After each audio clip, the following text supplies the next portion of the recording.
Today, tuturuan ko kayo kung paano mag-testing ng suction motor.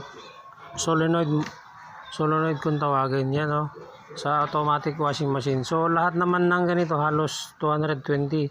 Ito, non-inverter Samsung. Yan, kitang-kita nyo. Ito, pinutol ko lang yung ano niya. Kung gusto nyo, huwag putulin. Tanggalin nyo ito, lagay nyo doon sa socket. Pwede rin.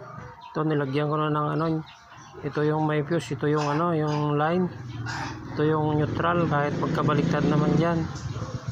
Kasi rekta naman to eh. Rekta natin sa ano, 220.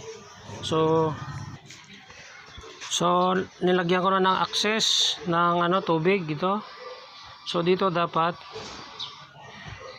balutan natin, pero sandali lang naman, saksak na natin. Ito yung plug.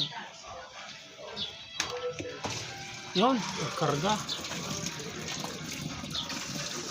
Ayan, nagkarga na guys. Ayan yan ang paano mag-check. Ayan. Paano mag-check up kung sira yung ano. Kung may duda kayo sira, ganito lang magrekta. Kahit ano, inverter ba yun o non-inverter, basta basahin nyo lang kung ano, kung ilang voltahe yung nasa likod ng label.